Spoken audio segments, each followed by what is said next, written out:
Welcome to the Bayesian Conspiracy. I'm Eneasz Brodsky. I'm Steven Zuber. And I'm Chase Barkley. Welcome back, Chase. Hi, Hello. Chase. Thank you. So today we are going to talk about something that we have run across recently, what to do when you are in an argument and people start getting emotional. Like, how Recently, do you handle as that? in our entire lives. The what? You said like it happened recently. Like, oh yeah, this just happened like last month. Well, like, what's been happening? and the month before that, and constantly. But I mean, in both sides, like both if you're this is the word you really like, interlocutor. Interlocutor. I don't know if I use that word. I'm not particularly attached to it. Okay, I first heard you using it like I've seen it in text before, but the first time I heard it's come out of someone's mouth, it was you, and I was like, oh, that's neat. I guess maybe the person you're in dialogue with. Yeah. But that's so many syllables. No, I know. I like that word. Yeah. I just hadn't heard it used before in real life. I'm lazy. I like short words or like less syllables, I guess. I feel like the answer to that question depends a lot on what your goal is. Like, what is your goal in talking to this person? Because depending on who they are, the right answer might be just stop. Yes. Well, I mean, that's usually the right answer if it's someone you don't particularly care for. About, right. So we'd have to be more specific, as in when it's like you're at your local rationality meetup and you start getting into something and it gets heated. Then what do you do? So really quick, the specific prompt is how to handle emotionally charged arguments. Yeah. Okay. So argument you have to have. You're in it.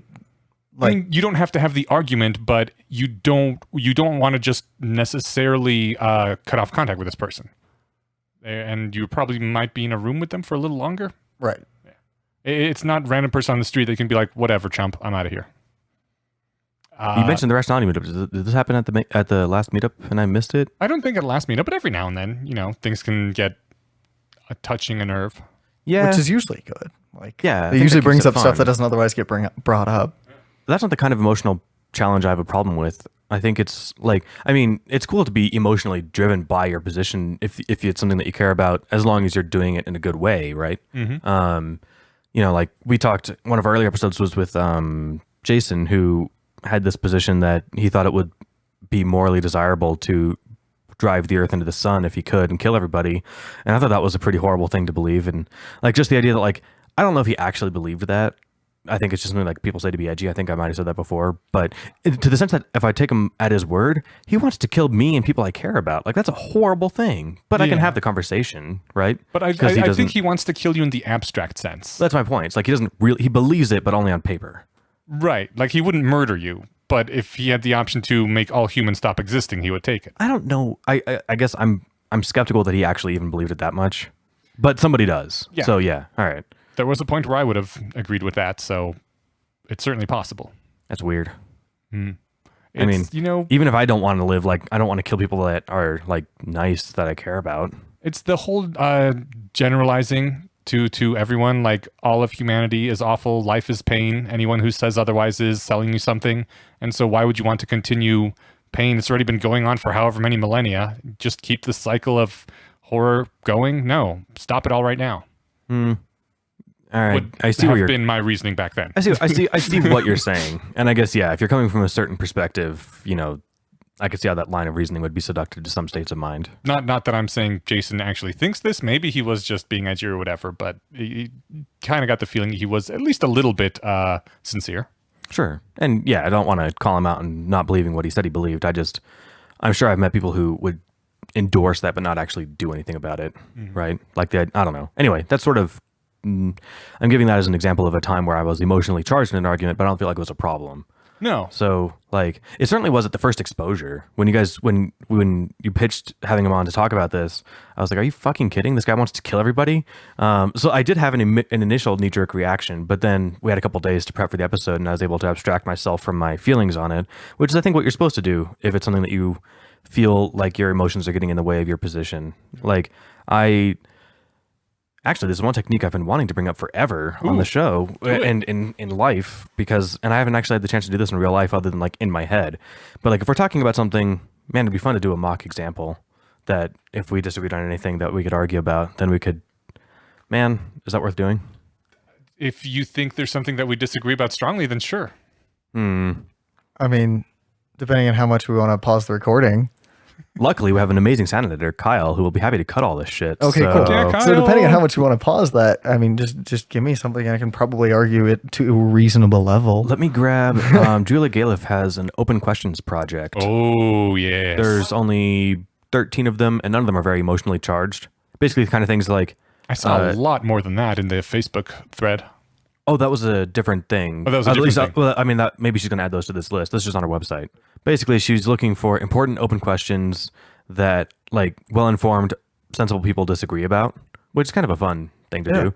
And I think typically, so I was going to grab one of these as an example, but none of them are very interesting, or at least interesting in the sense that I can imagine anyone caring enough to, like, emotionally care about the answer right now. Well, I mean, we could bring up something that I saw people get heated over once. How do we feel about Jamie and Cersei? All the hearts. I'm making the little heart hand sign right now for people who can't see. I don't know who that is. Yeah. So, You oh, don't yeah. watch Game of Thrones?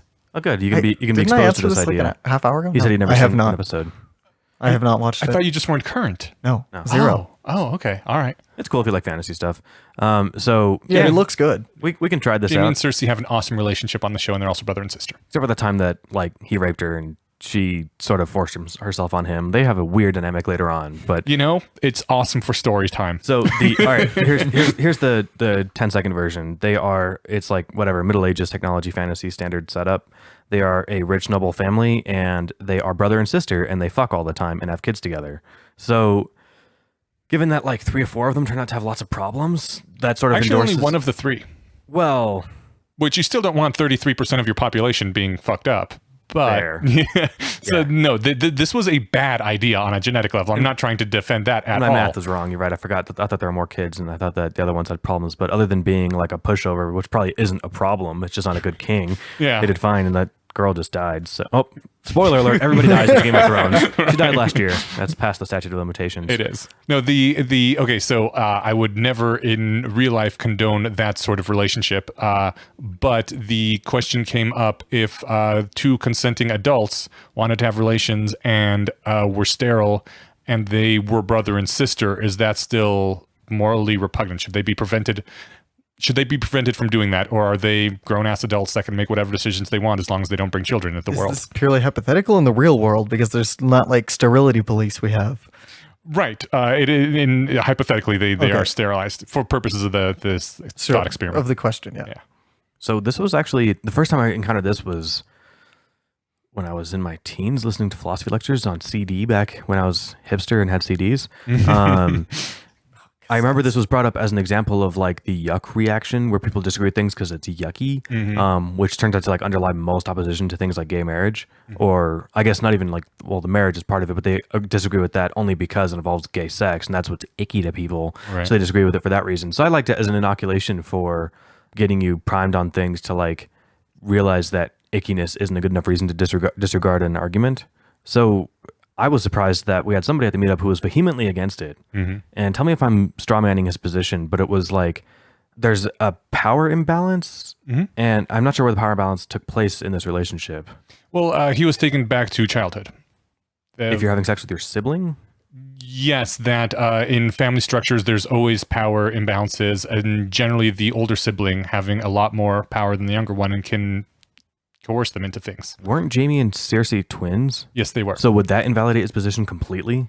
No, I feel not like that's a necessarily. stupid hang Like up to have. we weren't talking about Jamie and Cersei specifically. I don't think one could still have more power than the other, especially in the medieval society. The males usually have more favor from the father. So that was actually my main counterpoint to his argument, which I thought was weird, was that there's a power imbalance in every relationship. Yes. Like his argument, he admitted, extends to like dating your boss or like your senior coworker, because they have higher status than you at work, which is interesting. So actually, I kind of want to stop because we aren't necessarily doing the incest argument right now, right?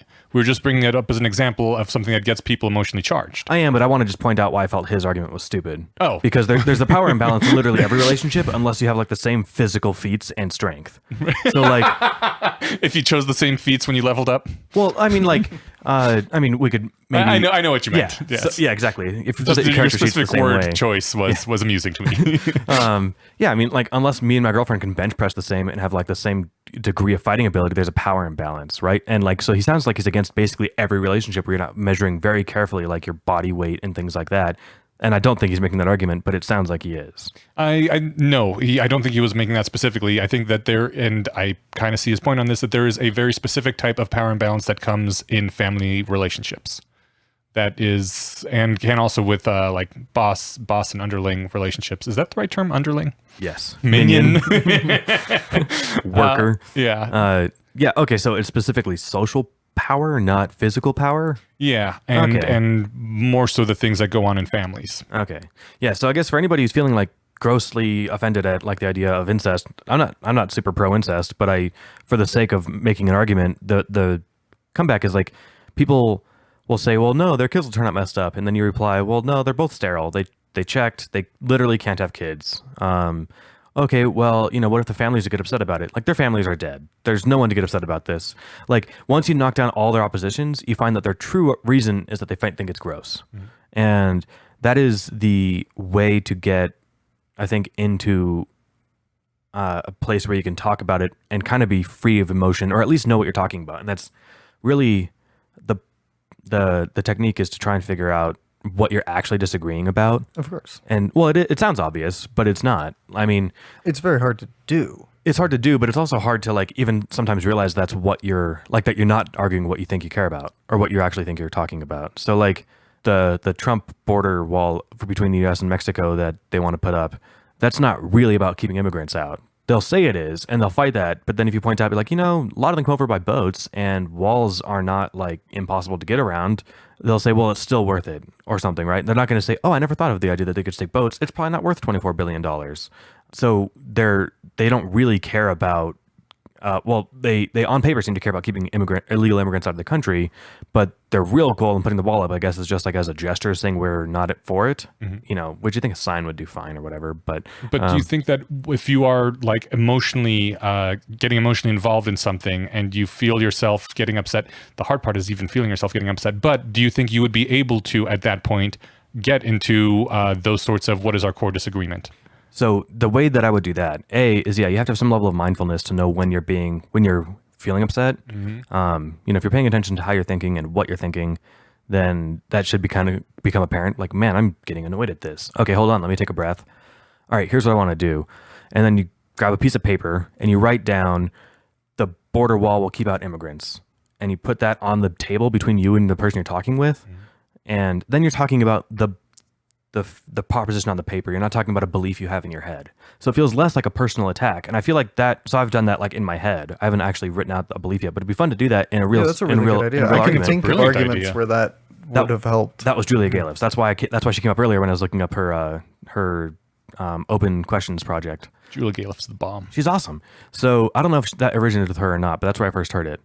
But yeah, then that way you have a distance between you and the belief, because then it's not your belief, it's just right there on the table. That's what you're talking about. And whether that rises or falls doesn't, like, when people are defending their beliefs, they feel like they're defending themselves.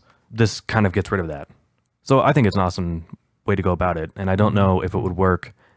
Like, I think many times it is very hard to tell when you are getting, well, it can be hard to tell if you are getting emotionally involved in something. And for that, it really is useful to have a friend that can point that out to you. Be like, hey, dude, you're kind of getting charged up about this. But the worst problem is lots of times when I'm getting charged up about something, I don't care that I'm charged up. I'm like, yes, I am. And for good reason, sir. Allow me to continue with the fisticuffs. And I think by proxy, even that paper method helps solve just a little bit of that, because it allows you to, by proxy, measure how far off the original topic you've gotten, which maybe at least sometimes is a good measurement of how emotionally involved you've gotten. Like, I think it's a decent proxy measurement, because a lot of the time it gets wildly off topic. It really does. And so that's what I like about it too, is then you have it concrete. Mm-hmm. And then when they say, well, look, I just want to stop the drug flow coming in from Mexico, it's like, but that's a different thing than what we're talking about here. Do you want us to do a new piece of paper? We're talking about specifically whether this will keep people out, not whether or not it'll stop the drug traffic. So it helps keep the conversation grounded. It helps you keep your eye on the ball. But yeah, having somebody be able to point out if you're getting charged is good. And then being the kind of person that can take that proactively is good. And if you're the kind of person, if someone pointed out, hey, you're being charged in this argument, and they're like, fuck off, then like, that's not the kind of person that you're going to have a good emotional argument with, right? I may not have been the best person to have good emotional arguments with in the past. I personally, I think one of the best things you can possibly do is just walk away for a while. Because when you're in the moment, you just want to hit right back with something and it not necessarily even think it through very well, which can get you in trouble as well. Especially while recording. Especially, yes. But I think there needs to start because right now there's a social norm that if you got up and walked away, it's because you got all huffy and you have lost. And oh man, look at the guy that just lost control. He couldn't even stay at the table. And I think would really, really would be good to start having it change to be like, oh, look at how much self-control he has. He knows now is a good time to step away, take 5 minutes to walk around and regain composure and think through things. Because that more than anything else, there are many times I wish I would have just been like, you know what? I'm going to step away from the keyboard for 2 hours and then come back after I've had some time to think about this. Yeah, I think that endorsing that sort of social convention would be super desirable. Because, yeah, like, if you felt like you're going to lose face and thus forfeit the argument if you get up from the table or whatever, then you have an incentive not to, and then you just keep spiraling. But, again, that requires an honest interlocutor or person you're discussing this with. And also can be hard if you're into it. Yeah, I don't know. Because I also kind of enjoy that sort of thing. I've called it, internet fisticuffs, or like a lot of times debate. The point of debate isn't to get to a answer. The point of debate is to beat the other guy. It's verbal boxing. And I really enjoy watching verbal boxing. I would listen to the Intelligence Squared debates all the time, just all sorts of shit. But that is not trying to find truth. And there's awesome ways to try to collaborate with someone to get to truth. But debate is not one of those ways. Right. Debate is for show. Yes. And it's fun. Well, it's fun. Like, I've seen some Intelligence Squared debates, and it's fun watching your side get in a really good jab at the other side. Yeah. And I use boxing terminology on purpose, right? Mm-hmm. So I don't know if you're right with that. That's not productive, and that's kind of not what we're talking about, right? Yeah. So, like, a discussion's different. I mean, you can get sucked into that. I was going to say, you're going to have to just for me, explain that just a little bit. Like, I don't know if, I'm not sure I could point out the difference between someone debating and someone having a discussion, assuming they're both relatively civil and both relatively, reasonable. At the risk of sounding pedantic, I'll say one is in front of an audience and one's not.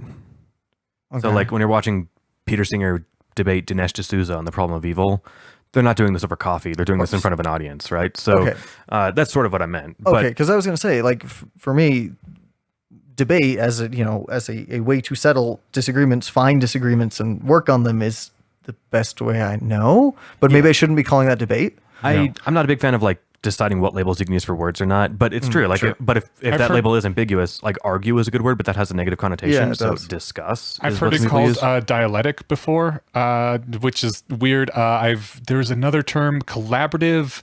Collaborative something where you collaborative disagreement maybe, but where you work together with people who have the opposite point of view as you, but you are working on the project together, and you will present your results eventually to someone else together, and you will both say, this is what we can both get behind, and so you both work on it together. Whereas debate is always, it is in front of an audience. If you're talking about something on social media, it is debate. It is not trying to find truth. If you're talking private message, could be, possibly, but certainly not if anyone else can see what you're saying. Yeah, if it's on the wall, it's in front of an audience. Yeah. And I'm not saying like it's impossible to have a good discussion in front of an audience. Like, for example, Sam Harris and Dan Dennett disagree about free will, and they did a podcast episode together. And in fact, they attempted to do an exchange of essays, which is fun because they're both super cordial and super nice people. This debate read like smart high school kids like shitting at each other, right? So what it was apparently, so Sam Harris put out this book on free will, on his position, which is like strong determinism. And then Dennett's been endorsing some flavor of compatibilism for a few decades. And Sam had asked Dan to review his book, and he's like, sorry, I'm busy.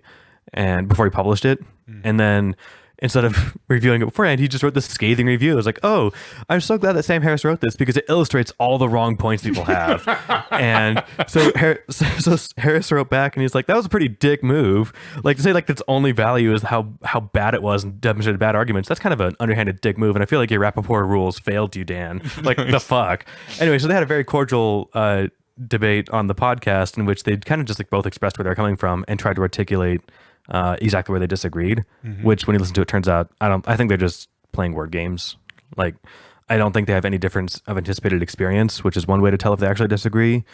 And they just seemed like on every hypothetical they could build up, they kind of came to the exact same conclusion, right? So it's like, where is this problem that we're having? Wasn't super Explain clear. to me your difference of anticipated experience. If like what that means in general. Yeah, how are you using it here? So there's this concept of like making your beliefs pay rent in anticipated experience. So like your personal. Huh? Like as in your personal anticipated experience, like ways you can. Or like It affects. or things you'd expect to happen, right? Does the question of free will ever fall into that? Well, it depends, right? So I guess you can't rewind the clock literally and check and see if they could do something else. But for example, a determinist might predict that, an accurate enough science instrument could read someone's mind before they did. Of course. And turns out that happens. Yeah. So that is a way that belief pays rent in anticipated experience. They can actually make a prediction and test it. You don't mean it's not just in daily life, it's in just more like. Yeah, it could be in both. I think it's a broad thing. I mean, like, if I thought the speed of gravity was 9 meters per second, you thought it was 9.8, we could just go run outside and throw something off the roof and check. Yeah. And if we had, good enough clocks. Okay, I just hadn't heard that exact terminology that way. Yay. Vocabulary. That's part of the drag with, like, the community setup is that you get this jargon that's, like, a convenient shorthand, which is nice for brief communication, but then you lose stuff. And then you have podcasts to explain it. Podcasts. What was I saying about... so you can have debates in front of people, but I think it has to be under like two people who really understand that's what they're doing. I remember bringing up the Dinesh D'Souza versus Peter Singer argument because I was on an email chat list that had mostly skeptics who liked Peter Singer's version, and then your token Christian who was like, I thought Dinesh did a really good job. And his whole thing was like he wouldn't respond. Like when I watched the debate, I saw Dinesh never respond to the 1 point Singer kept making ad hominem attacks. So Singer was like, all right, let's grant everything on your side of the table, but I'm curious why God killed all the animals when he flooded the earth. What did they do? And Dinesh never touched the point. He said, well, Peter Singer's utilitarian ethics lead him to think that like infanticide's okay. And it's like, all right, well, we're talking about, specifically the problem of evil, the rest of my utilitarianism aside, that shouldn't weigh in on this. So like, I liked watching Singer keep his cool and just point out like, you're dodging the point, bro. But someone else watched it and liked Dinesh's position. Apparently they thought he swept the floor with him. So I think it does depend on where you're coming from, and I'm probably biased here, but I feel like that was not, I don't think any reasonable person could walk away feeling like Dinesh did a good job in that argument. It's like 10 years old. It's on YouTube. What was I going to say? Oh, you mentioned like that when you get heated on arguments, sometimes you enjoy it. And I remember feeling like that. I used to live with my old roommate is, I don't know, 10 years ago, it was more midline Republican, or it was more, the spectrum shifted a bit. Mm-hmm. He's now fairly centrist, okay. But he and I agreed like on most things, but on a couple of things we disagreed. And we had really good arguments, but they were to the point where like we never got mad at each other. Yeah. We always enjoyed it. We'd like have a drink and chat, but we'd, have 2 hours and we'd both be, into it. Yeah. And, I find that engaging. I find a good discussion engaging. Like my heart rate gets up. I feel excited. Yeah. But I don't know. Maybe it's my general thing of like not caring about stuff. But I've been charged in arguments. Like the one with Jason. There was one that I can't like just say it didn't happen. I got charged in an argument about a topic I didn't actually know that much about. It was about minimum wage, which maybe I'll do some homework on, or we'll get an expert to talk about. I was less charged I was less attached to my position on it, which I didn't really have one. I had like this light thing that like it makes sense to me that like paying poor people more money, so that they can buy all the food they need to feed their families is a good thing. And the person that I was talking with is, I don't know if this is the way to put it, the richest person I know. Like once complains to me, it's a bummer not having a job because I have to pay my rent out of my trust fund. And I'm like, oh, that's a problem that most of us would kill to have. Like you're born with a retirement fund and you're going to tell me that like, in my position or my light, feeling of like, poor people should be making less. Like that seems like a weird thing for you to say. Mm-hmm. What a self-serving argument. So it was less like, and that was the kind of thing that I was wrong about. I shouldn't have been charged that way. It is possible. It's completely conceivable that like it's ad hominem for like me to say that person's wrong just because they should still be allowed to have an opinion. They absolutely should. And it was more just me. I was just like flabbergasted, and that sort of just like cascaded for like the hour that we had this conversation. Mm-hmm. But it's not like the kind of thing where like I would be mad if my belief turned out to be wrong. It was interesting because I was there for the conversation, and you like didn't. Normally when I think of people getting heated, they like start raising their voice and getting animated and stuff, and you didn't. So I didn't realize that you were as emotionally charged as you were. Like I've with the incest thing, the person on the that was getting heated like started speaking much louder and faster and gesticulating, and I was like, wow, that is someone who's really into their position. It's also sort of his default talking too. Maybe it's hard to say. Yeah, that's true. And I guess I got emotionally invested in the sense that I had an emotional investment, Yes. not that I got over the top. Yeah. Like I didn't yell, I didn't say you're a fucking idiot. Like I mean, it was in the fact that I registered an emotional response. But again, part of, I guess, maybe being a good arguer is having some mindfulness and being aware, like, hey, you're being upset right now. What's going on? So how did you handle it when you were all emotional about it? I didn't do well. I think, I mean, part of it, this sort of cascades into, I think, the hard part of this problem, which I feel like if you have two reasonable people, it's challenging, but super rewarding and super doable to have an emotionally charged conversation.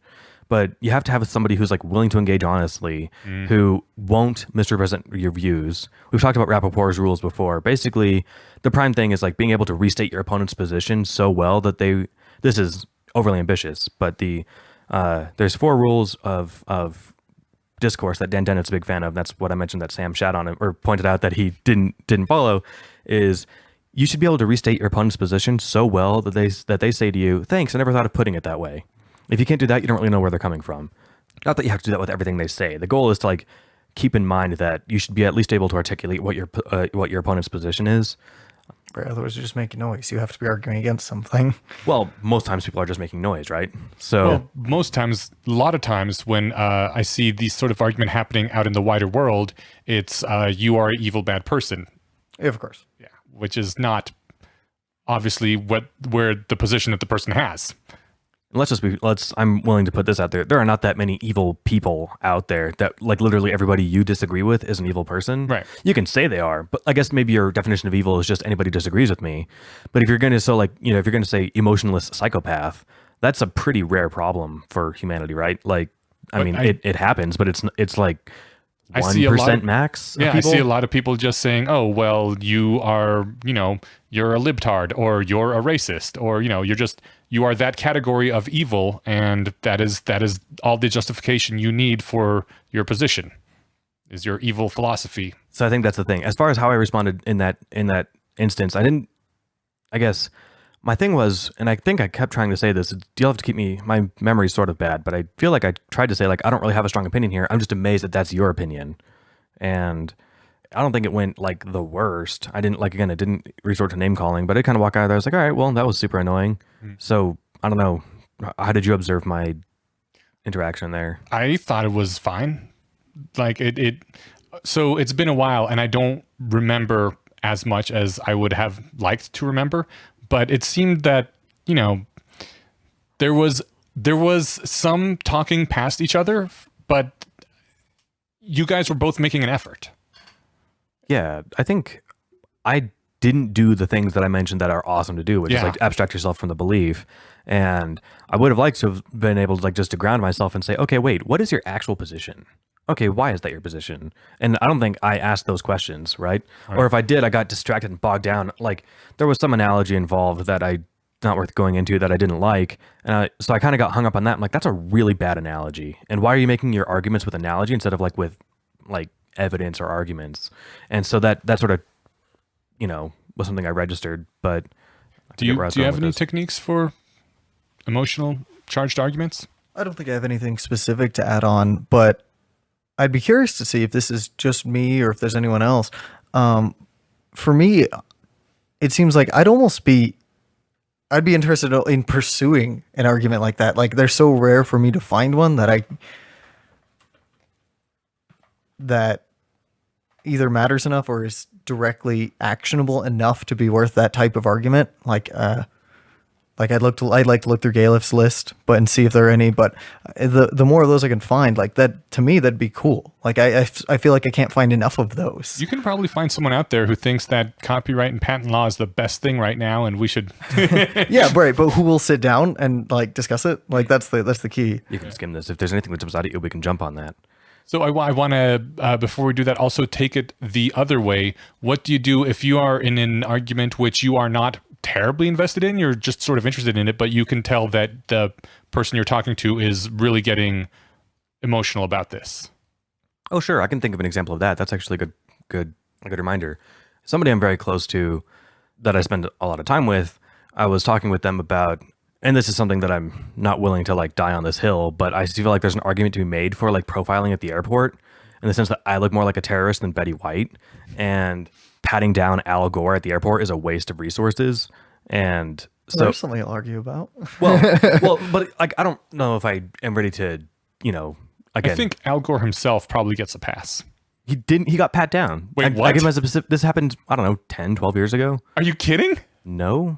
The actual former vice president. Let me verify this before we put it on the air, but I'm 99% sure this happened. Oh my God, that's nuts. Surprise me. The TSA is. So that to me seems like a complete waste, right? Like Right. we can be pretty sure that Al Qaeda didn't win him over. No, right? no. See, I'd argue on that. That but Al Qaeda would recruit a former VP. that's not what I'm arguing. But Oh, just for fairness? That the show of fairness is worth the waste of resources. it's not the show of fairness. He's gonna I stop can get twice. into my whole point here. Sure. I mean, in the broadest of summaries, in the broadest of like government 101 high school level, the reason it has to be on everybody is because we target it to a tiny minority. They will never be a voting majority. And you're infringing the rights on a bunch of people who can never correct it. By applying it to everybody in a democratic state, it's basically the only way you can do something like that. It's the only fair way to do it. Not because it's a smart way to do it, but because we live in a democracy. And we all know the TSA is entirely useless. It's doing nothing but wasting time and money. But if it was only targeted at a tiny piece, there wouldn't be any push to get rid of it. And now there is a push to get rid of it because it bothers enough people. And that's the whole point. I basically agree with you, and I also think that that if we were to target only certain minorities, profiles, whatever, the terrorists or whoever would just start recruiting outside of those. They would find the old grandma that has a grudge against the U.S. and make her. But do you think that's at all conceivable? Yeah, totally. So you think that my great grandmother could be maybe not mine because she was awesome, but like someone's grandmother could be approached by people who want to, blow up a plane full of innocent people and be convinced to be like, you should do this too. Yeah. I think we might be slightly slipping, which is not necessarily how much terrorism the TSA is stopping. We can call that Right. null to negligible. Yeah. Like it doesn't matter. The more to the point is, But I do think that certain Like, people who you're I think we have to 100% define that. certain Are we- won't, like when we Al say- Gore, get a pass. what when we say would be a good thing, are we talking on effectiveness of stopping terrorism? Are we talking on waste of money? Are we talking on infringement of rights? Where are we on those? Are we talking about all three? Like, I see what you're saying. The TSA fails in every single well, category. yeah, but which one are we arguing? Because there are different arguments for different things. You're right. So I was making more of the position that it would be faster for, say, disabled kids in wheelchairs to be allowed through faster and not be lifted out of the wheelchairs and patted down and have their wheelchairs analyzed, which Absolutely. happens all the time. And in fact, Sam Harris wrote a fun article where he was like, he watched this happen or something similar.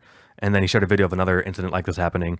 And he's like, meanwhile, I didn't realize I'd used this same handbag that I was taking on the plane to once take to the firing range. And I brought bullets on the plane. So like, here's, Sam Harris looks way more like a threat than, someone who's so disabled they can't talk in a chair. And they're giving that kid extra scrutiny, right? So I think this is, again, not really the argument that don't write in and like have me defend this. This is not I my think argument. it's a good but- example of an argument we can disagree just I know. for the sake of showing the terms. Yeah, I'm telling I rarely I don't. kind of see your point too, that people are more against war when the draft can take anyone at all. And once you're an all volunteer army, then they're like, well, they signed up for it anyway, so whatever. Yeah, and that's a good point. And that's also different from like how efficient is the TSA. Right. So that would save money. It might be more effective at stopping terrorists, but there are like externalities here. yeah, and that wasn't on the radar of the argument I was defending. Yeah. So then we're not disagreeing. Yeah, that's kind of We're fun. just talking about two different things. Well, some people would disagree with saying that's wrong. Okay. Well, I'm still saying it's wrong. I'm just admitting that it might save money and it might find more terrorists. You had a very good argument. I feel like I kind of ran it over. No, actually, I you didn't ran mean to over in a on way that purpose. kind of crushed it. I hadn't even considered. So first of all, I'm not pro profiling at the airport, but getting back, we've gotten kind of far afield. That came out as a prompt from what do you do if the person you're talking with is emotionally or getting emotional and it's not something you particularly care about. Yeah. So Well, even if you do care about it a bit, like Does it matter if you care about do it? I want to mention the crazy thing that happened in the last few days? Maybe. Does it matter if you care about it? Like either way, if you're trying to convince someone of a point, I'm not sure your arguing style should change depending particularly on how much you're invested in it. No, but your endurance might. And Right. So like also, if I don't care about if you agree You're with just me going to on walk away. Yeah, because Yeah. so like what happened in this case, I was talking to somebody, but I wanted to say, as far as rolling over my argument, you really did, and that wasn't a dimension of the position that I considered. That as long as it affects the society as a whole, society can unite against this unjust thing, as opposed to like just like fought 1% of people if it's just bugging 1%, right? That's always been the argument I've. That's thought pretty awesome. against it. I'll give that some thought. I'm not pro. I'm pro thinking about things that challenge me. So like Yeah. this is something that I'll have to mull over and see if it stands up to this, and I'm interested. I wanted to say what I did with the situation where I was talking to somebody who was getting emotional about this because they were of the position that like it's just unjust. Like that's fucked up. You can't just pick on one group of people. And I was like, it's not even one, and I fit more in this group than you do, kind of thing, right? But they were clearly having an emotional reaction. I was like, you know what? This really isn't worth it to me to like get you on board. This like to be like all I was trying to do is like, doesn't this position have merit? Isn't that interesting? Because I found it like challenging me because I felt kind of where this person was. But I moved away from that. But then it occurred to me that it wasn't really important enough to me to like make them upset. Yeah. To get them to like, you're right, Stephen. That was an interesting argument. Like that was not worth it to me. So that was how I handled that particular situation. I had something very similar where I had a sharp disagreement with something about something that I do actually care about quite a bit that happened in the news recently, like, but not on a deep emotional level. It's just I think this is an injustice, and there's a lot of complicating circumstances that make it difficult to talk about, and the person that I was talking to had a very strong emotional reaction to it, and I actually didn't realize this at first because it was done online, and so harder to tell with the expressions and all that. But afterwards I regretted getting that involved in this because I now know that there is some things that I can't talk with this person about, and that's a little sad, although there are certain subjects that I know I can't talk about either because I get too emotional about them.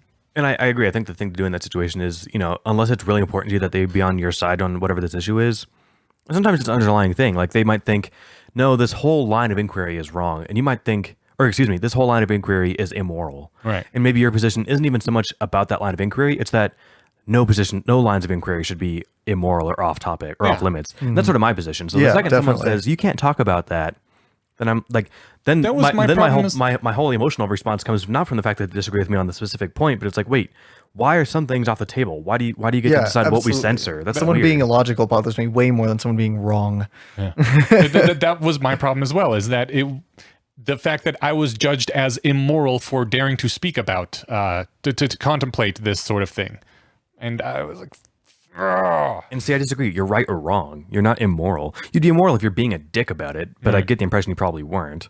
I didn't think I was. I mean, I'm willing to bet that I probably wouldn't think you were either if I was able to read the full exchange, but I might be biased. But I mean, I doubt that you resorted to ad hominem attacks, that you ever said fuck you, that you used all caps or lots of exclamation points. No, I doubt you even rephrased an argument uncharitably. I was So trying to get to what our root differences were. yeah, I mean, and I'm saying all that because you argue like I do, and I would aspire to all those things, right?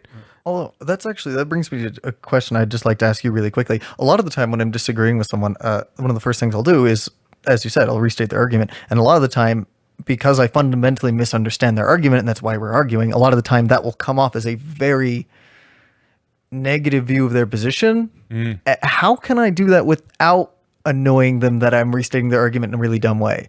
Like, No, that's a really good question. So like, I'm not an expert, but what I would say is that, so it'd be two things. One, unfortunately, it seems like this is just keeps kind of cropping up that like a prerequisite of having a good discussion or argument or debate, whatever you want to call it, is talking with somebody who also wants to do that, right? Well- If they just want to like call you an idiot or prove you wrong, then like they're not this person. But if assuming they are, and you get to the point where you're restating their argument and you do so in a way that you misunderstood, so it makes it sound like you're shitting on their position. yeah.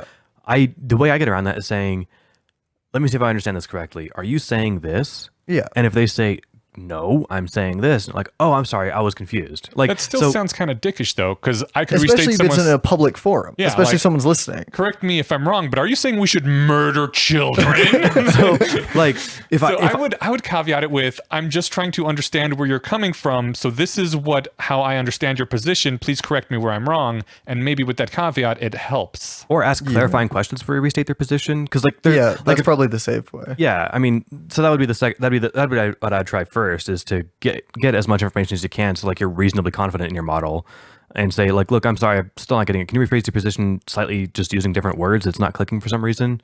But like, if I said, hey, I am against making guns hard to get for law-abiding citizens, and Eneasz said, what, you're for like, children having access to guns and shooting their friends at school?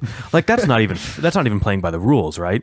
If you said, oh, Steven's against gun control, that might be misinterpreting what I said, but that's a reasonable misinterpretation, right?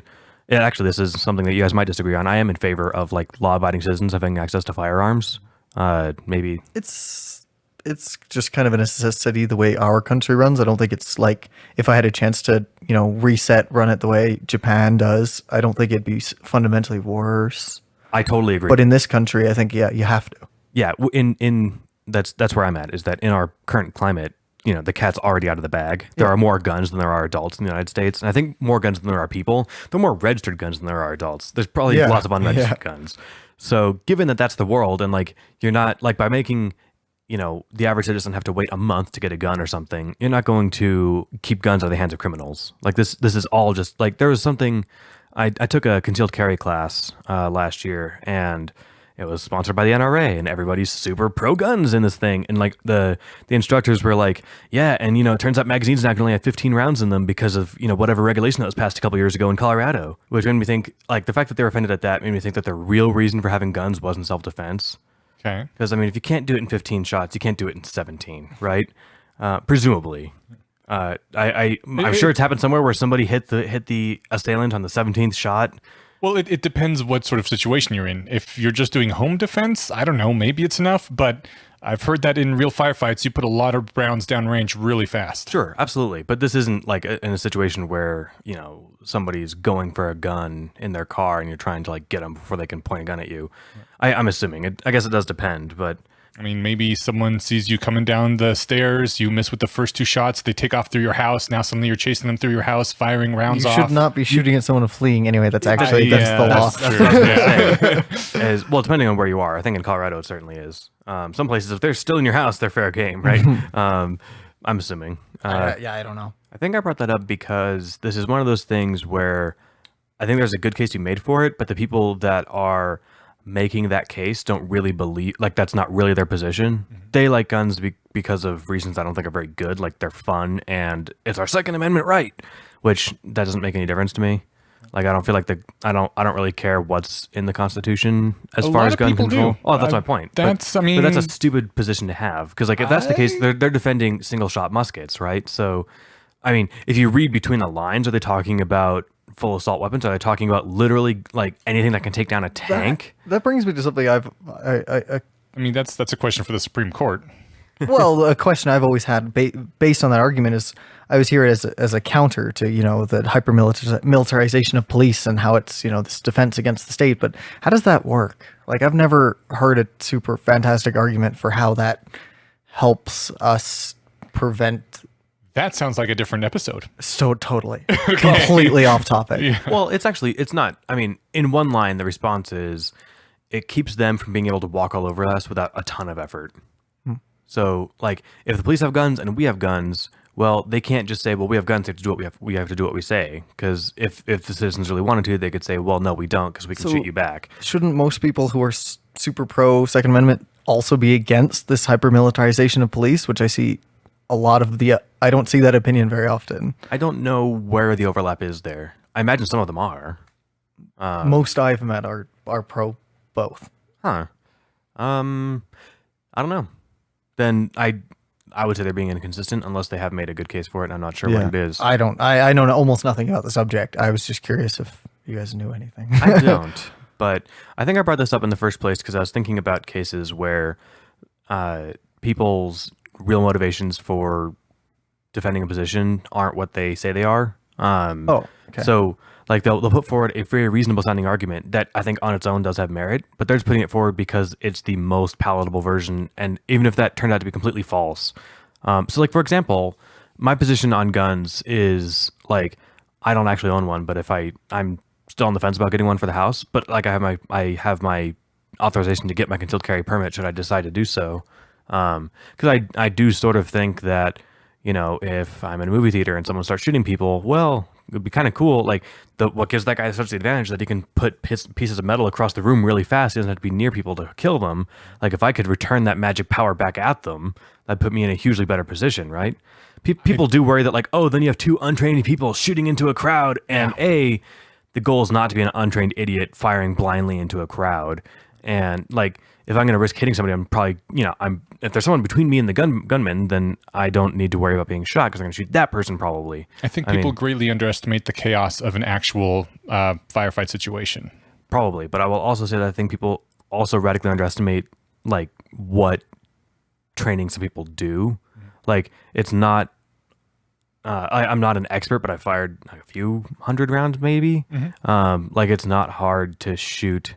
Even like if you're in a panic situation and you're moving and stuff, yeah, it's going to be a way more difficult situation. But if you're moving, you probably don't need to be stopping to take a shot, right? So like rule one of surviving violence is try and get away from it. Like that's just, it doesn't matter if you're an MMA fighter and a SEAL Team 6 style gunman. Like if you want to maximize your chances of getting out of a violent situation safely, you just try to get out of it safely. You don't try and take the person down unless you have no other choice. And that to me, that's why I like the idea of having guns for home safety. And I'm bringing this up as an example of something that people get charged about, right? Well, speaking of having to take down other people, what do you do when the person you're talking to gets really emotional about something? Oh, you shoot them if we're talking about this conversation. So what I was going to say though really quick, and how I know this isn't the true reason for a lot of people for home defense, is if there was like a non-lethal alternative to a gun, like a super taser that would go through clothing and fire as fast as a bullet and you didn't have to spend, a bunch of time reloading per shot. Phaser set on stun. Perfect. I would have that in a heartbeat. And I've talked to two people that I know who carry or who have and carry guns, who I asked them, like, do you have it for home defense and this sort of thing? I kind of daisy and changed them along and set them up for this question. And so, okay, cool. If I had a non-lethal alternative that was like a phaser, I don't know if I used the word phaser, but something like that. I think I used the word super taser. They'd said no, because it doesn't go bang, basically. Like they like it because it's fun and it's powerful. And it is. It's kind of like a guilty pleasure. If you've never shot a gun, I recommend going with a professional and trying it sometime. If it's your thing. If you're terrified, don't do anything uncomfortable. Well, you also shouldn't be terrified of it. I do think that everyone should fire a gun at some point in their life just to get a feeling for what it actually is. I mean, I don't like driving, but I would feel pretty unprepared if I didn't know how to drive. As it is, I don't have to drive that much. But, I mean, if I literally couldn't get a car going, what if something happened? What if, my primary ride or whatever was having a heart attack? I couldn't get them to the hospital? That sounds super irresponsible of me. So I know that that's not an analogous thing, but the level of preparedness for things that you're uncomfortable with is the general point I'm making. So you are talking with someone about an issue that is important to you, but you see them getting highly emotional to the point where you're worried about, how the friendship will continue if this keeps going on. For sure. Or are you even worried about that sort of thing? Are you just like, stop being so emotional? I mean, I gave you an example of something that, like the profiling case. I was raising it as like, isn't this an interesting counterexample? When you think about it this way, isn't that sort of, thought-provoking? And this person just didn't enjoy that argument. And I was like, okay, you don't get off on a good, challenging argument like I do. That's totally fine. It was something that I really cared about. I mean, so like, I'm trying to think of an example. For the most part, I'm not around people that I guess I don't have that many super off-putting positions to people that I'm around a lot. The gun thing might be close, but even then, I don't know anybody who would say, I can't have this conversation with you. They might say, I disagree with you, but whatever. If it was something that I really cared about, and I'm trying to think of something like a core value that someone could reasonably challenge. Well, just someone said that you can't challenge them on this thing because to try to challenge a factual question would make you a racist. Oh, sure. Okay, so like, not so much about a specific proposition then, but about a general approach to inquiry. Yeah. So like, for example, I feel like it's a scientific question whether or not some demographics of humans are smarter than others. And just if someone started going off on you and saying, if you even raise that question, you're a racist.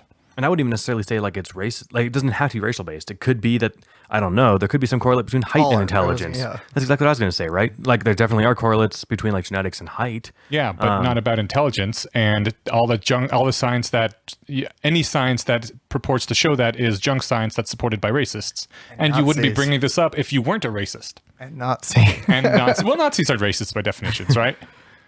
Right. So in that case, like, since I'm not super attached to any beliefs like that, because I don't know if there's like, if there was some super crazy evidence that came up that was just overwhelmingly compelling, and then people were shutting that down, that would be sort of disconcerting, because it's like that'd be like denying global warming, right? It's like, no, look, this is a problem that we need to like work on how to fix. Pretending it's not there isn't going to help.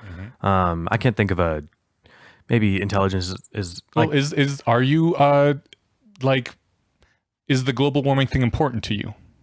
it's important enough, like the lines of thinking that let me come to the conclusion that global warming is real and a problem. I'm not close with anybody voluntarily that doesn't believe, that couldn't follow the same steps that I did. So like I am friends, like, or I'm not, well, yeah, I'm friends and close with people who are like, you know, enthusiastic Trump voters. And so like we have some fairly different core values, but you know, there's other kind of people that like I spend a lot of time with on voluntarily. And when we do, we're cordial and we don't talk about that stuff for the most part. Like if I had a friend who was, I mean, I don't know, like you're tight with your brother, right? Okay. What if your brother said that all the science showing that global warming is happening is junk science and it really isn't happening? You don't got to worry about it. And if you were trying to bring up any sort of studies or research that showed it was happening, he would say, you know what? Those were all studies done by homophobic assholes, and I can't believe you're even bringing this up. So do you hate the gays, Stephen? Right. That's a good intuition pump, because I'm already registering an emotional response just imagining that vividly. It would mean that I couldn't be friends with my brother anymore. Not because we disagree about global warming, but because we disagree about the rules of thought that let me think that global warming is a thing. I mean, because you could change that out for any other proposition, right? And it could even be something that, I mean, even if it was something that I agreed with, I can't think of a way to phrase that in a way that would be the reverse of that, but he happened to be right. But let's say it was, or yeah, I mean, like, you know, so a gun safe, or you know, citizens having access to guns. It feels like, yeah, because we need to be able to shoot all those, you know, I gotta remove my brother from this because it's too like emotionally charged to use that as hypothetical. But say somebody was like, I agree with you, Stephen. We should be allowed to shoot down all of those insert bad people here because they're like secretly a Nazi or something, right? All the Muslims. Yeah. So like if there's some asshole and like that's their reason for it, it's like, so we agree that people should have access to guns, but for very different reasons. And I think that that's pretty much, that's probably worse than them just being, I mean, it's on the same spectrum of like them disagreeing for insane reasons, but like this is almost bad because like, oh damn, now I'm on this guy's side, but he's on my side for like all the wrong reasons. I don't even like I believe that I should be allowed to be factually wrong about something without that having an implication on my moral character. Like if there really isn't global warming, I can be wrong about the research I've read and come to the wrong conclusions without that implying that I hate gay people. Right, I totally agree. And I should hope, anyway. Yeah, I mean, so that's my whole thing about like, there's 2 points to make there. One is that yes, there's this virtue of like being able to admit like not being attached to the belief, just being attached to the truth, and that's actually ties really closely into the other thing that, you know, if someone's going to deny all the evidence that disagrees with their thinking, they're not attached to the truth; they're attached to their belief or their ideology. I think the most harmful thing about that is because I would want to know if I was wrong, like. If I am wrong about global research, I would like to have a conversation with someone where I can find that out, as opposed to being shut down with, you can't have that conversation because having it is homophobic. And what am I supposed to do with that? Maybe that's the best litmus test for like whether or not someone's wanting to have a good conversation, is you could just say, if you were wrong about this, would you want to know? And if the answer is no, or it doesn't matter because I'm not wrong, then they're not going to be good to have a conversation with, right? But that's such a teeny tiny subset, and you still might want to communicate your idea. You still might want to communicate your idea to a lot of people who wouldn't necessarily answer that question with yes, who would say they would like to know if they were wrong. There still might be people you want to communicate your idea to without infuriating. I kind of feel like when it comes to people like that, you need someone who is either professionally trained or highly gifted at communicating with people that are hostile. Or like Not necessarily hostile. Like there are a lot of people I could think who wouldn't say, "Oh yes, I'd love to be proven wrong." I'd be willing to. Most people wouldn't, but I feel you could probably convince most people, given time and civility. I don't mean all, but more than half, that global warming is real. Like there's a ground of people who are still in the range of having a civil discussion who might not, be immediately like, oh, I love being proved wrong. Like there's a middle ground. Yeah, I mean, and I think that's in the not middle a- ground that's much more, I think, commonly occupied is not that I love being proved wrong. I do get a rush learning that I've been wrong about Yeah, something. but I think but most I might be people- weird. But what I'm saying is that there's somebody who like at least is like not axiomatically opposed to being wrong, which is different than just Sure. not loving it. Sure. So framing it that way is a very small subset of the population. But as long as they're like okay being wrong is more what I'm just at. that specific question is hard to ask, I guess is what I'm saying. I'm really worried that it's a thing that amateurs are just not good at and shouldn't attempt. Like I think being able to convince people who you disagree with on a lot of things, being able to come to sort out what you're really disagreeing on, narrow it down, work it out, and find that core point is super useful to do, even with people who aren't really good at it. But I feel like the people who are willing to put in that kind of work are the kind of people who are open to revision, right? Maybe I'm wrong. Maybe I'm only picturing the wrong kind I of think argument. you're probably right most of the time, but it can happen where you can still have that discussion with someone who you totally disagree with. Like, I'm down to totally disagree with them. We could disagree axiomatically, but the point is that like at the end of this, one of us should change our mind if we could both bring forward evidence, right? Or at the very least, optimally, yeah. So there's difference. Like we can disagree. I'm not just all around for like circle jerking and agreeing with everybody all the time. But if they're going into the argument saying there's no way you're going to change my mind, that's like why am I going to waste my time? well, I think a lot of people go into that and a lot of people get their minds changed. Like a lot of the time, like I have heard many times, oh, there's no way. Like there's no way you could change my mind. And there's a non-zero number of times where I've walked away and they're like, oh, wait, I guess that makes sense. Like, That's actually a good point. So maybe they're not well calibrating how vulnerable they are to who are these revision. people? Yeah, who are these secret these secret scientists that or the secret rationalists? that's my point is they're not. Like, I think in general, most people, if approached gently and slowly enough and in the right way, you can convince, even if it's not perfectly, a perfectly rational trained discussion, you can still get people on the right line to further it. I mean, some people are hopeless. The moment you bring it up, they explode. But I'd say a majority of people you can bring to see a logical viewpoint as long as you have the patience and things that appeal to them that back up your argument. So I have a family member who was, I think I mentioned, a Trump voter and supporter, and what I can do with this person is we can talk and he can say, I see where you're coming from, but I've never heard him say, you know what, you're right. Well, let me rephrase that. Or at least let me consider that I've never actually heard those words. I've heard him say, I've never thought of it that way. But never conceded like anything? I mean, I'm trying to go through my entire history of conversation with this person. Probably minor points, but I don't think I've ever been witness to any like major revisions. So, but that doesn't mean that the time is wasted because it can also be like fun, like a sparring match instead of a real fight. Definitely. But and that also doesn't mean that's not valuable because then at least even if they don't change their mind, they walk away with an understanding of where they're coming from. But that's actually different than the sort of hostile. Now you've got me all hung up on using the word interlocutor. It's a good word. So that's different than having a fully hostile interlocutor where they're just not willing to engage. Yeah. And so those people might just be unapproachable. And I think, but what I'm saying is I think that's a relative minority. I don't think that, I think that's far less than half of most people. Oh, I'm sure it's less than half, but that doesn't, I mean, in relative minority, yeah, I mean, if we're talking less than half, then technically sure, but I can probably list off the top of my head 5 people, and I only know like 30 people. So that's a fairly large number of people who are like that with some topics at least, right? Yeah, with some topics. I have a question, and I'm making a note that this is at 1:31 in case we want to come back and cut this out after. So do you think you're familiar with the whole Google memo thing, right? Only vaguely, actually. Oh, okay. So yeah, But if you give me, I will trust your opinion if you give me the facts and solidify my opinion from that. I was just curious. I was hoping you had read it. I was curious whether you thought the majority of people are hostile to that opinion put forth in the memo, or if the memo was particularly bad at putting forth its opinion. Oh, so I would have actually had to read it. Yeah.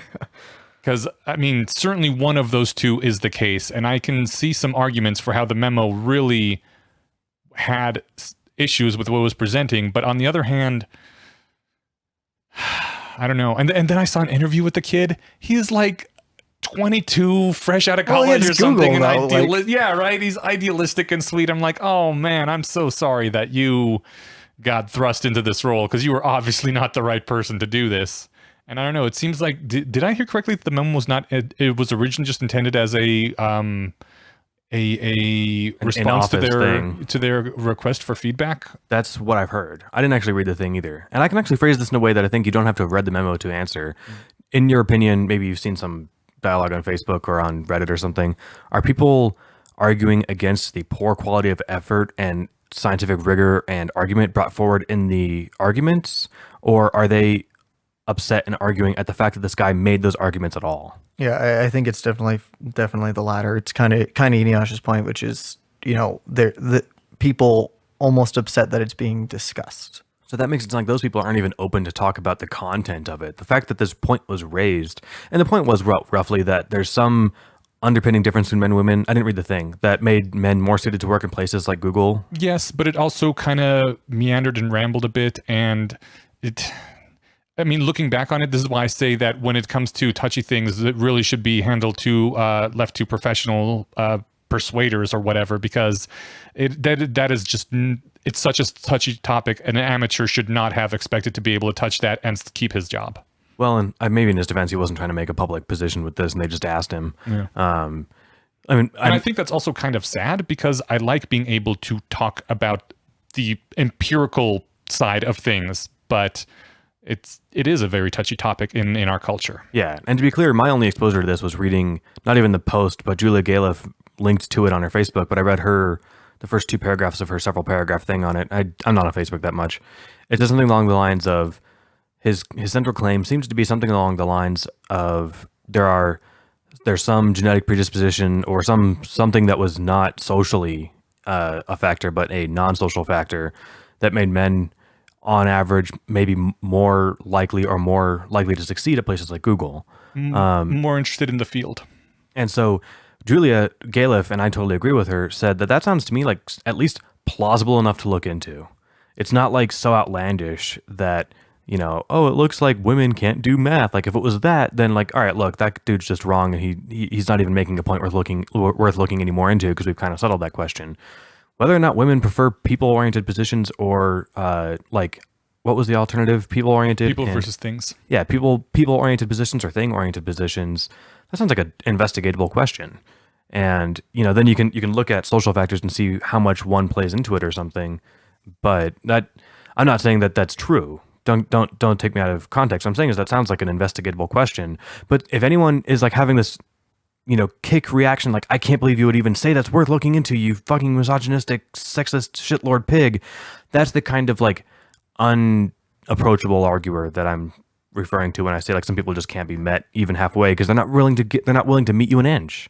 So like if some people just have ideas that are off the table, another popular one is that like there could be, and this touched on in the episode that we had about transhumanism, where we were talking about like whether or not your coherent accepted volition would be similar enough across all of humanity. Mm-hmm. And so when Shelley said that it's possible that there's been enough distance between different groups of humans that their CEVs are different, how do we map that onto whether or not humans CEVs as a whole? And I was like, so you're saying that there's a genetic difference between different groups of humans that have led them to have like that are vast enough for our like core values to be that different?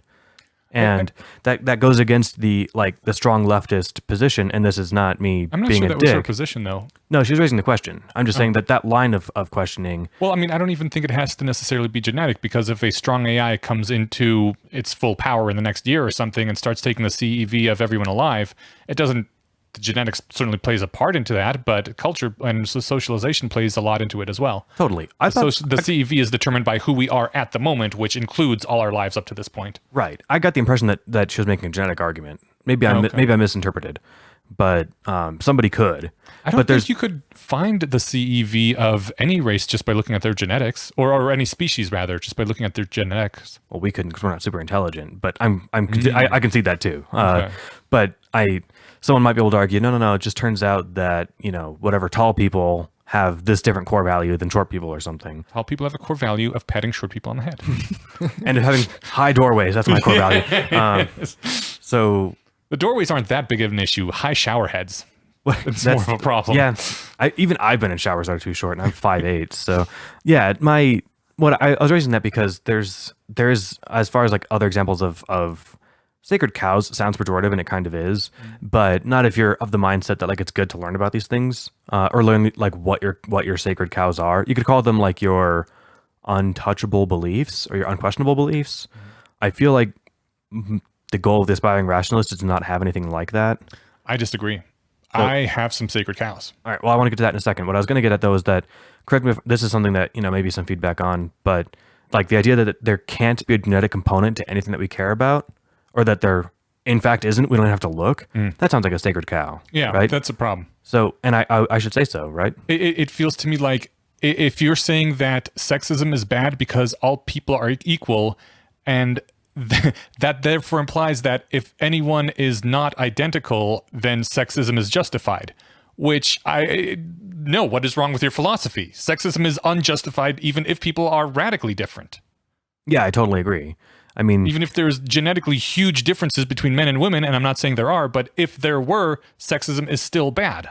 I like tall people and short people because it's a fairly non-inflammatory way to make the hypothetical. But Okay. but that's a fair point, and that is something that people say like, no, it's wrong because they're the same. It's like, well, if they weren't, then it would be okay. Right. That seems to be what that line of thinking leads to, and that's not what anyone wants. That's not even probably what they want, but that's the extension of the argument that they're making.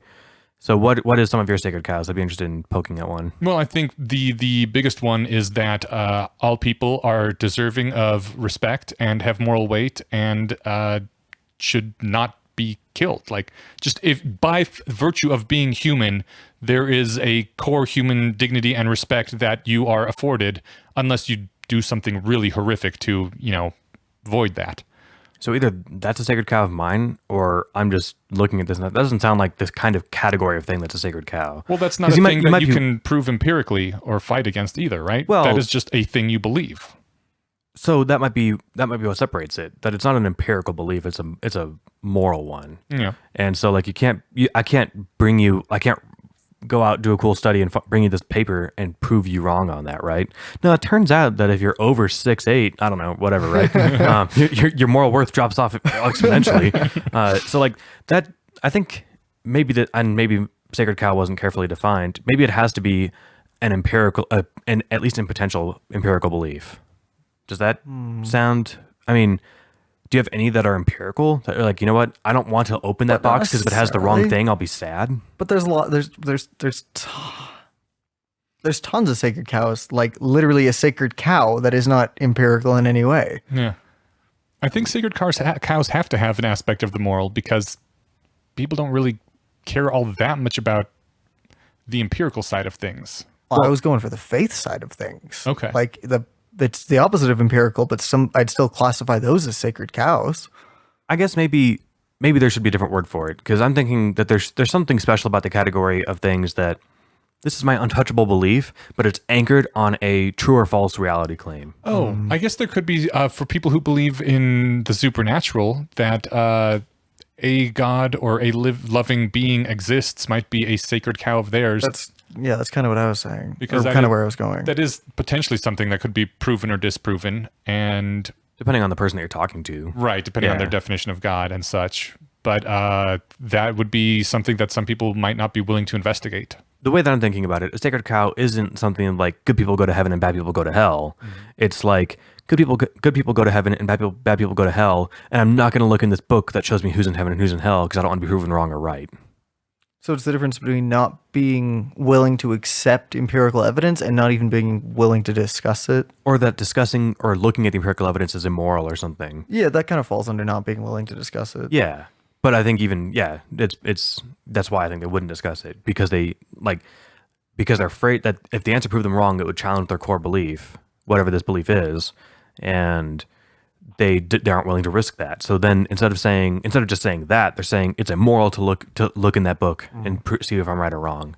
I don't know. Are you willing to entertain the idea that some humans might not have moral weight and aren't deserving of respect, just for whatever skin color or intelligence or whatever. Or we can say height because it's nice Or and height, nice sure. and safe. Like, again, I don't know if that's. I'm trying to separate that kind of thing from the kind of thing that has a true or false answer in reality that we could in principle find out. And you can't just like hold a cool meter up to somebody and be like, oh, you have 7.8 units of worth, and be like, oh, it looks like tall people have like less than short people, or vice Right, versa. but are you willing to entertain a discussion with someone who does say that this group of people, whatever they are, gingers, are not worthy of being considered human and having the same respect and rights as the others do? Like, are we willing to have a conversation of that sort with We've someone? had conversations of that sort. Have we? Gallant wrote in with all those arguments about minorities. We talked about that for like a whole episode once.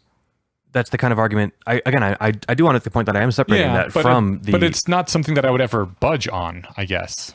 I mean, yeah, I think I even said like I'm not anticipating that you could even bring forward evidence that would change our mind. But man, if I can't remember any of a specific claim, something about how like poor people are more inclined to whatever it was, I don't know. But if any of those were testable, I wouldn't like. And if he said, look, I don't know, someone that's not a what's the professional word for it? A crank. Someone who's not a crank wrote this paper. It's pretty short. You could read it in 20 minutes. It provides a very, very compelling evidence. I wouldn't not read it because I feel like it'd be immoral to learn that information. Right, I feel like even- that's the sign of a sacred cow. Even if poor people turn out to have terrible impulse control or whatever, and not as much prefrontal cortex, what is it, the override called? The ability to override your impulses. I know. I just heard it today. Being a human? I just heard it as well, not too long ago. But even if it turns out that poor people do have that in a lesser ability to do that, and it is genetic, it still wouldn't change my mind that all people are equally deserving of respect. I agree. And so I think, and the fact So that, but that doesn't mean that, so yeah, your moral position on how much people matter isn't the kind of thing that you're not willing to examine, because you would look at the evidence for that and you're like, oh wow, there is something here. We need to adjust society to make things better for this. You wouldn't say we can't look at that because if that's true, that's horrible. Right. So that to me, right, because it doesn't matter to me if that's true or not. It's not going to change how we treat people. well, it might actually matter. Oh look, it turns out that we could actually fix this by giving all 4-year-olds in the first world the marshmallow experiment, right? Right. I so mean, like, yeah, we if it could was maybe- but so the only way we could determine a way to fix any sort of problem that was like this would be to investigate it, Yeah. as scientifically as we could. To say that sort of investigation is immoral, that's the sacred cow part. To say that asking that question is immoral and you're a bad person for asking it, that's the sacred cow part, and that's where the person's being uncharitable and incapable of having a good discussion. Does that get us too far?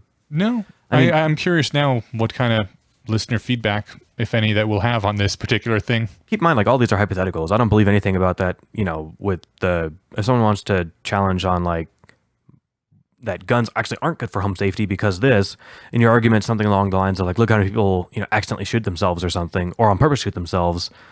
I'm aware of that. And I'm not that doesn't really weigh into, like, my in-principle argument.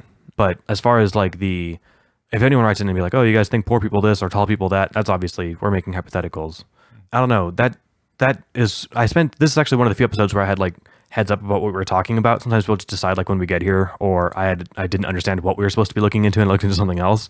So I was thinking about this all week and I couldn't think of like where I reliably get upset about a certain topic. I did have that incident, like I said, about the minimum wage thing, but that was less about the topic and more about the circumstances. And so I just spent the whole time trying to think of like, all right, well, where do my emotional arguments come from? And it's less about the position and more about the person I'm talking with. If they are being uncharitable, if they're name calling right away, Exactly. if they're poorly rephrasing your position, like, so if Chase was pro-gun or was anti-gun, and I said I think guns are an okay thing for sane adults to have, and you're like, oh, so you're okay with kids getting shot, like, I might get annoyed because like that's not what I said, and that's not what I'm defending, and for you to like go around telling people that Steven's okay with people with kids getting shot, that's not a fair interpretation of what I'm saying. Not saying that you would, but you're in the room. I think I'm on the same way, which is, as far as I know, though someone I'm sure could confront me and probably prove me wrong, I don't have too many things that I wouldn't be willing to argue about. But someone being willfully ignorant or just being willfully antagonistic or just completely illogical, that'll get me much more riled up than any opinion they could hold would, if that makes any sense. Absolutely. No, I think that's exactly how I feel, that it's less about my attachment to any belief, because my attachment is more to the truth, what's actually happening. So if I'm wrong as a matter of fact, I actually want to know that, because even if it's something that I'd be uncomfortable learning. If I learned that, I don't know, something personal, like if I learned that white people were just had like way more racist tendencies or misogynistic tendencies than other races or something, I'd be like, oh, that sucks. I guess I need to work extra hard at mitigating that. But it wouldn't be like, oh, don't look into that box because that box might have a bad, scary thing in it. That to me is more the sacred cow thing, and more the I'm not getting hung up on that, but I've been thinking about that topic too, because I don't know if I have any of those. I do have moral beliefs that are pretty hard to shake, but nothing that rests on an empirical question that I'm refusing to look at. Yeah, if you ever found any of those, I'd probably have fun debating you over it. I think it'd be fun, and I mean, you know me sort of okay. Do I have anything like that you can think of that Steven's pretty touchy on this thing, and like he because there's a good chance, like, I mean, I'm not doing it on purpose. I'm not lying when I say I'm unaware of it. There's literally nothing that comes to mind. Boo. Maybe if I really thought about it, but this could be a fun episode to dive into. If you guys can think of anything, I would love to sacrifice one of my sacred cows, or be shown to be a hypocrite. If that works too, then Or you can just practice your stepping away and calming down techniques for an episode, which takes us 7 hours to record because you have to keep leaving. Right. Yeah, that'd be fun. I mean, maybe it's just the flexibility, but I'm not that attached to any non-moral belief. Man, now I'm trying to dig around in my head and think of one, and I can't. I mean, obviously, I don't have a bucket in my head labeled sacred cows, so I can't pull one out and think of one right away. But there are things I care a lot about, but nothing that I refuse to investigate. Nothing that I would say, I know I will not hear your evidence. There are things that I won't waste my time looking at your evidence. Be like, look, turns out women are really stupid at something. I'm like, you know what? That's been looked at. You're stupid. If it turned out where a lot of uncomfortable social science was coming out, that was like, oh man, look at this. Turns out people who are under 6 feet tall have this thing. I don't know, whatever it is, right? I would be willing. I'd be more willing to look into something if there was reputable engagement on it, but not if it just cranks. Alrighty, shall we wrap up? I mean, I wish we could get immediate feedback so someone could ask a question that, Steven, you didn't really cover that very well, or you didn't make any sense. We took a break partway through to go look at the International Space Station, so I got kind of derailed. Yeah. But all right, we can dive into feedback. Unless Chase, did you have anything to add? I felt like no.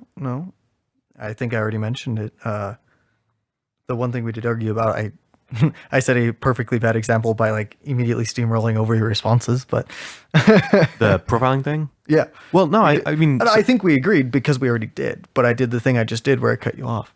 That's fine. If we hadn't agreed, it would have been infuriating. Well, you're arguing in good faith. I mean, I can understand enthusiastically talking over somebody if you're, wanting to get something out. If you consistently did it, or if I asked you not to and you persisted, then that would get annoying. But I didn't find that the least bit obtrusive or unsettling. If anything, I found it interesting that you opened up a different avenue to that I never considered. Yeah. Because you're much more large scale socially minded than I am. You talk about the EFF, is that your jacket? Oh, awesome. Kind of. Fantastic. So large scale social issues are not the kind of thing that I'm great at thinking about. I just have wouldn't it be interesting if this was a little different? And you're actually, if you think about that, society would fall apart. Those aren't things that next step isn't things that come to my mind readily. Yeah, I was just saying that it was a really bad example of how to have this discussion with someone who's not already on your side, which is not what I was trying to do. I was setting up the example of a bad way to do it, which is to be brief, to talk over someone's response and to not fully listen. That's exactly the opposite of what you want to do. Okay, I think see where you're coming from. You're saying that if we were coming from different positions and we were coming at a new issue, I'd like to think I wouldn't talk over you as much, but okay. I'm not confident in that. I see. Well, we'll try it sometime. Okay, no, I got you. And sorry if everyone else got that the first time, it took me 3 tries. That was on me. Okay, I'm ready for feedback. Alrighty. Well, the one thing that I did want to bring up, which I am glad that Chase is here for, although by the time this episode goes live, it's probably going to be 3 months since this became a news item. The lawsuit for the printer cartridges, the people at Refill, was it Lexmark? I don't know. Okay, so there was a this is going all the way back to the digital rights episode that we were doing. There was a lawsuit brought by a printer company who I think was Lexmark or something along those lines, against a smaller company who was taking their old ink cartridges, refilling them with ink, and giving them back to consumers for a small fee, much less than a new print cartridge that Lexmark charges for. Sure. Sold, yes. The Wait, go on. they had this came to conclusion? Yes. Oh. Yes. Or I don't know if it's going to go up to an even higher court, but I think it was at the Supreme Court at this point, wasn't it? Yeah. Yeah. Okay. The problem was that Lexmark had a bit on their ink cartridge that got flipped from 1 to 0, I believe, when the ink cartridge ran out of ink. And at that point, whenever you put it into the printer would say, sorry, you've already used all the ink on this cartridge, and I will not use this cartridge for anything. So even if you refilled it with ink, you couldn't use it anymore. Your printer would not recognize it. So in addition to refilling it with the ink, they flipped that bit from 0 back to 1. And got hit with the DMCA claim, of course. Exactly. And they said that changing 1 bit is okay. And yeah, they're able to continue doing that. It's interesting because so for some background, I was reading Cory Doctorow on this, who was head of VFF for a while, actually head of VFF Europe or head of VFF in general. I have no idea. Okay, but Cory Doctorow was working for the EFF for a while. I'm not sure if he still is or not. Also a sci-fi author, writes some good stuff, who is very against DRM like this. There used to be, way back in the day, publishers wanted to make it so that you could not resell a book once it had been sold to you because they had copyright on it. And not only could you not resell it, this means you couldn't loan it, you couldn't pass it on to your children. They sold it to you specifically for your use only, and the court said no, that there is a doctrine of exhaustion. Once you have sold something to someone, you have exhausted your rights to it, and they can do what they want with it. And software is covered by copyright due to a series of court rulings from the 70s, won't get into, but by definition, anything with software in it has copyrighted work inside of it because of this software.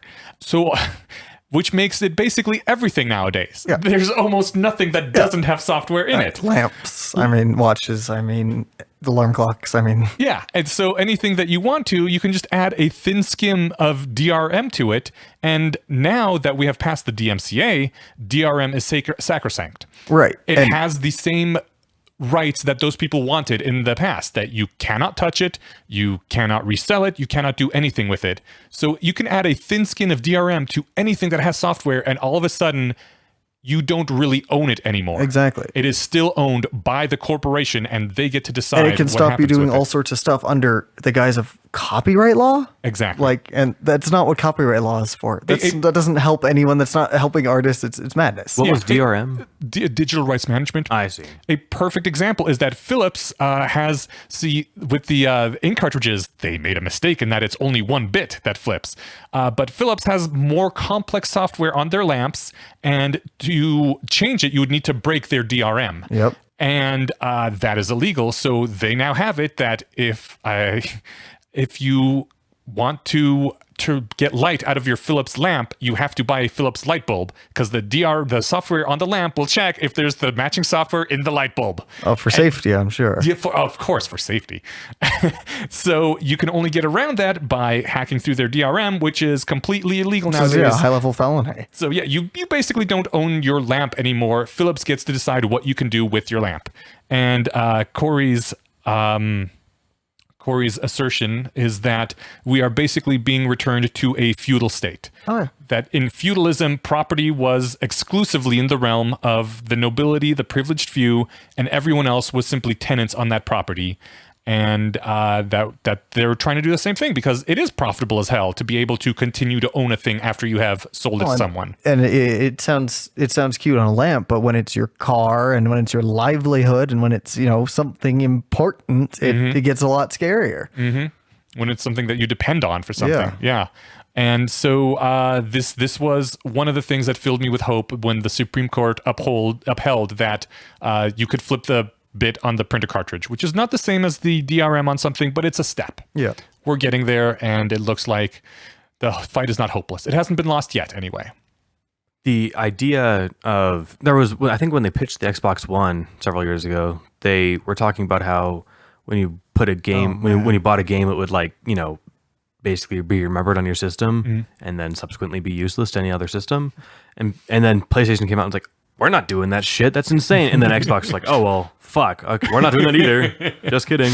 Thank God. And so, well, yeah. But then, I mean, it's hard when you raise the book example, the idea that someone would ever try and push that, it would be against the law for me to lend a book to a friend. Right. But it's the exact same thing that it sounds, maybe it's just because I'm inculcated with the idea that software is somehow magic, but certainly I shouldn't be allowed to make money off of it. I shouldn't be allowed to maybe turn a profit, because that sounds, you shouldn't be able to make thousands of copies of the game that just dropped and send it out to everyone. Right.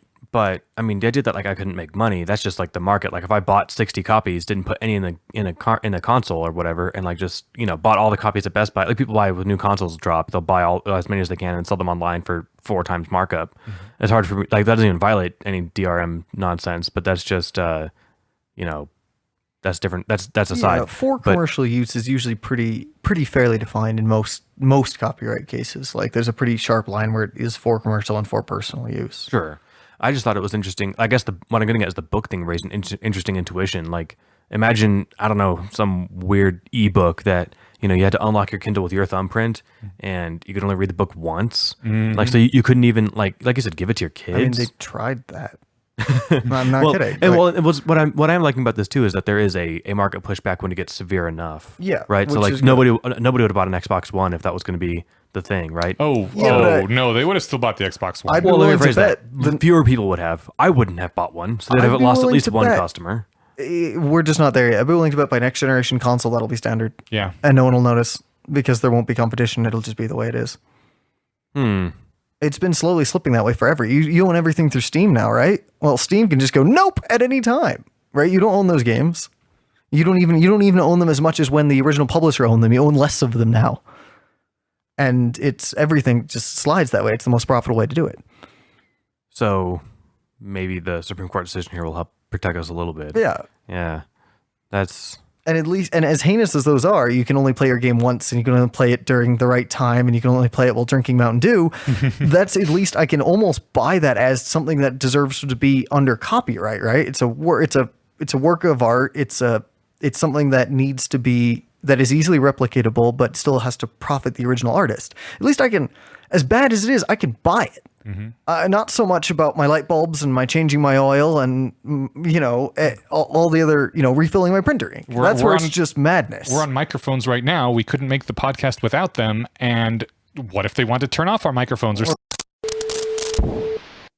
Your 30-day trial period for the use of this microphone has expired. To eliminate this message, please go online to register for your monthly subscription to unlock all product features.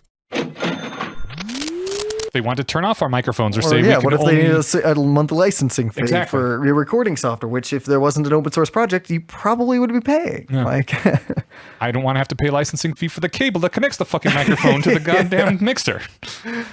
My brain does this thing when complex society destroying things crop up that it's just yep, that sucks. Super AI comes around before then because on the list of problems, this is number 18. Well, now it is. Yeah. But it could quickly climb, right? I'm a super big fan and big advocate of this type of stuff, and I'd still probably rank it barely in the top 5 issues we have right now.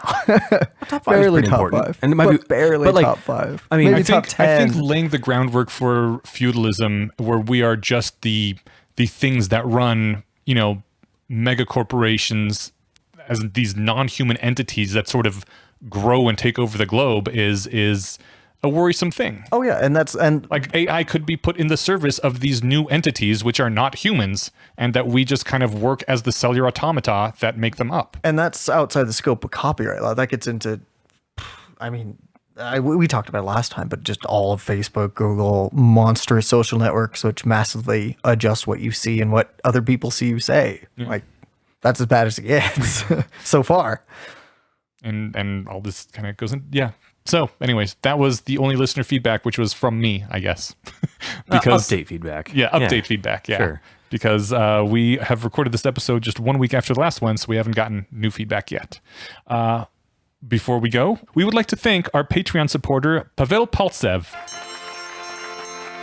who has helped make this episode possible and brought it to all of you.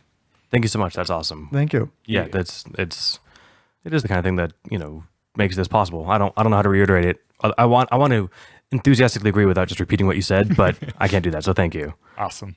If you want to leave any feedback, you can email us at BayesianConspiracyPodcast@gmail.com or leave comments at our website, thebayesianconspiracy.com, or at the subreddit /r/thebayesianconspiracy.